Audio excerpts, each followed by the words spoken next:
Assalamualaikum warahmatullahi wabarakatuh. Halo guys, ini kita akan melakukan perjalanan ke museum kedua, yaitu ke Museum Sumpah Pemuda. Oke, sampai jumpa di museumnya. Assalamualaikum, kita udah ada di stasiun Utara. Kita akan menuju ke stasiun Pasar Senen untuk ke Museum Sumpah Pemuda. See you. Oke, jadi ini kita sudah berada di keretanya teman-teman untuk melanjutkan perjalanan ke stasiun Pasar Senen. Habis itu kita ke Museum Sumpah Pemuda. Oke, teman-teman, kita sudah berada di stasiun Pasar Senen dan kita akan melanjutkan perjalanan ke Museum Sumpah Pemuda.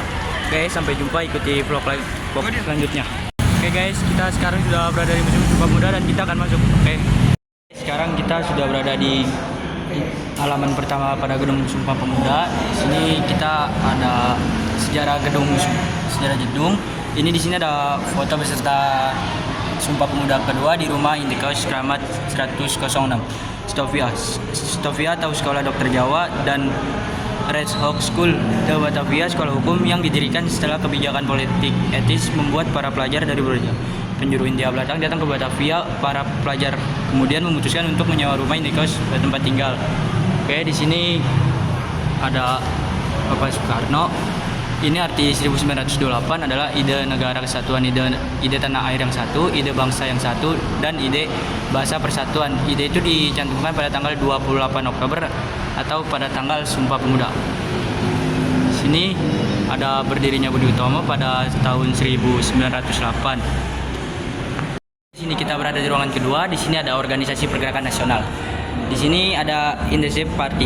Independent Party adalah partai politik pertama di Indonesia yang didirikan di Bandung pada tanggal 25 Desember 1912. Pendirinya adalah Ernest Dawes Dekker, Cipto Mangunkusumo, dan Soeandi Soejaningrat atau Ki Hajar Dewantoro. Ketiganya kemudian dikenal sebagai Tiga Serangkai. Oke, di sini kita ada gambar Jong Java, Jong Sumatra Nenbon. Sini kita akan memberikan sedikit penjelasan tentang Jong Java. Jong Java atau sebelumnya dikenal dengan nama Trikoro Darmo didirikan oleh Satiman, Wirjo Sanjoyo, Kardaman, dan Soedarno pada tanggal 7 Maret 1915. Tujuan utama Jong Java adalah untuk mempersatukan para pelajar termasuk Madura, Bali, dan Lombok. Nah, di sini ada Jong Sumatra Nenbon. Jong Sumatra Nenbon didirikan pada 9 Desember 1917 di Weltre dan Batavia. Sesuai dengan namanya, organisasi ini bertujuan untuk mempersatukan pelajar dari Sumatera, menanamkan rasa cinta terhadap kebudayaan Sumatera, dan menumbuhkan kesadaran bahwa mereka akan menjadi pemimpin di masa depan. Pendiri Jong Sumatra Nenbon adalah Tengku Mansor, Muhammad Anas, Muhammad Amir, Munir Nasution, dan Kamoen. Sini ada bendera-benderanya. Ini ada Jong Bataksbon. Awal Jong Bataksbon tergabung dalam Jong Sumatra Nenbon, namun karena terdapat perbedaan budaya pada 1926, Jong Bataksbon memisahkan diri. Beberapa tokoh dari Jong Bataksbon adalah Sanusi Pen, Todong Soetan Goneng Moelia, ada Malik Batubara, Saleh Said Arahap, Arifin Arahap, dan Amir Sarifuddin. Sama seperti organisasi kedaerahan lainnya, Jong Bataksbon memiliki tujuan untuk menjadi wadah yang mampu mengeratkan persatuan di kalangan mahasiswa Batak. Panitia Kongres Pemuda kedua dari Jong Bataksbon adalah Amir Sarifuddin yang bertugas sebagai bendahara. Oke, di sini kita lanjut. Di sini ada pemuda kaum Betawi. Nah, di sini ada Cahaya dari Timur. Para pemuda dari Jong Minahasa, Serkat Minahasa, dan Jong Ambon dan Serkat Ambon juga berupaya menunjukkan identitas kedaerahannya masing-masing. Kendati demikian, perkumpulan pemuda ini mempunyai semangat untuk memperjuangkan dan memajukan nasib rakyat di daerahnya. Kita di ruangan berikutnya. Di sini ada Kongres Pemuda pertama yang dilakukan pada 30 April sampai dengan 20 Mei 1926. Di sini ada Pemuda Indonesia. Pemuda Indonesia berdiri pada tanggal 20 Februari 1927 di Bandung dengan nama awal Jong Indonesia. Penggagasnya adalah R.M. Joesopadi dan Nuedingrat Sugiono, Mr. Soenario, dan Mr. Sartono. Anggota terdiri dari murid AMS atau Algemen Middlebury School. Oke, di sini ada Kerapatan Kongres Pemuda Indonesia. Ini kita lanjut ke ruangan selanjutnya.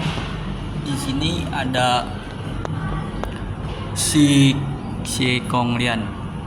Pada tahun 1920, Si Kong Lian adalah pemilik rumah di Jalan Kramat Raya nomor 106 Jakarta Pusat. Ia menyewakan rumahnya kepada para pelajar di Weerden atau Batavia sejak 1920. Saat itu beberapa pelajar Stovia School Thought of Leading Fund in the Scotland Arts dan RAS Rijkshogeschool School tinggal di rumah indekos milik Si Kong Lian. Pada tahun 1934, Si Kong Lian menyewakan rumah di Kramat Raya nomor 106 tersebut kepada kerabatnya, Pang Jem Jam, pada 1934 sampai dengan 1937. Selanjutnya pada 1937 dan sampai dengan 1948 disewakan kepada Lo Jing Choi Jo untuk dijadikan toko bunga.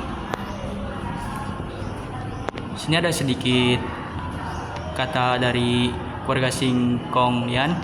Museum Sumpah Pemuda sangat berharga bagi kami, tapi jauh lebih berharga untuk NKRI. Maka dari itu, kami menghibahkannya untuk negara Indonesia. Ini kita lanjut ke ruang berikutnya. Di sini ada rumah indekos Kramat nomor 106. Sini ada sedikit penjelasannya.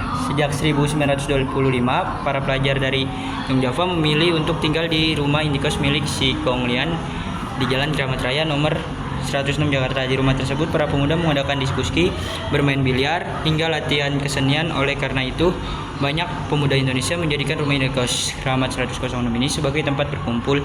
Tempat ini kemudian diberi nama Gedung IC. Nah, di sini pada tahun 1928, Gedung IC atau Indonesia Club B-Boy ini dijadikan sebagai salah satu tempat Kongres Pemuda II. Dalam acara tersebut dibacakan ikrar yang kemudian dikenal dengan istilah Sumpah Pemuda. Selain itu, lagu Indonesia Raya juga pertama kali dikumandangkan di sana. Mengingat pentingnya peristiwa-peristiwa yang terjadi di Jalan Kramat 106 ini, pemerintah Republik Indonesia menjadikan rumah tersebut sebagai Gedung Sumpah Pemuda.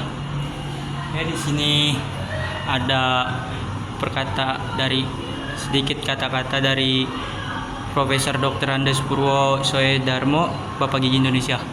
Makan siang, makan pagi, siang dan malam di Langen siswo lauk terdiri atas setengah telur goreng, sekerat daging, sambal goreng tempe, masakan sayur, lodeh, buncis dan lainnya, sambal. Ke ruangan selanjutnya. Di sini ada panitia lagu Indonesia Raya tahun 1994. Di sini pada awal masa kependudukan Jepang, lagu Indonesia Raya dilarang dimainkan. Ketika Jepang pertama kali kalah dari Sekutu pada tahun 1944, tentara Jepang berusaha merebut hati rakyat Indonesia dengan mengizinkan lagu Indonesia Raya dikumandangkan. Hal ini dimanfaatkan oleh Insinyur Soekarno untuk membentuk panitia lagu Indonesia Raya.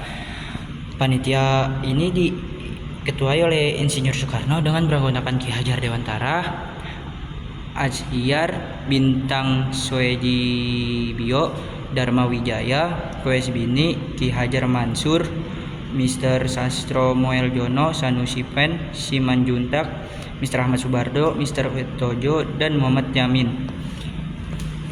Perubahan lirik yang dibuat oleh tim lagu 1944 menyempurnakan syair yang dibuat oleh W.R. Supratman. Sloka pertama merupakan sloka pembuka berisi tentang perasaan luhur terhadap nenek moyang negara Indonesia merdeka seperti tumpah darah, jiwa dan badan rakyat. Di sini piringan hitam rekaman lagu Indonesia Raya. Nah, di sini ada profil pembuat. Ini ada piringan hitam rekaman lagu Indonesia Raya. Nah, di sini kita perlu ketahui profil W.R. Supratman yang menciptakan lagu Indonesia Raya. Wage Rudolf Supratman lahir di Jatinegara, Jakarta pada tanggal 9 Maret 1903. Ia bekerja sebagai dia adalah jurnalis pergerakan nasional yang bekerja untuk Surat Kabar Kaum Muda, Kaum Kita, dan Sinpo. W.R. Supratman juga merupakan seorang komponis yang menciptakan lagu kebangsaan Indonesia Raya. Ia mendengarkan lagu Indonesia Raya untuk pertama kali pada momen penutupan Kongres Pemuda II pada tanggal 28 Oktober 1928 di Gedung Indonesia Club G-Bow. Kemudian WR Supratman merilis partitur dan lirik lagu Indonesia Raya melalui surat kabar Sinpo atas perkenaan bagian redaksi yang dipimpin oleh Kwikek Band dan Anggoan. Oke, di sini ada perkataan dari Insinyur Soekarno, jangan ada suatu golongan memilih lagu baru setelah kepada lagu Indonesia Raya, setelah kepada Pancasila. Di sini ada sedikit kata dari Wage Rudolf Supratman atau WR Supratman. Saya tuh sudah beramal, berjuang dengan caraku, dengan biolaku. Oke, mungkin sekian saja vlog kedua dari saya. Kurang lebihnya mohon maaf. Wassalamualaikum warahmatullahi wabarakatuh.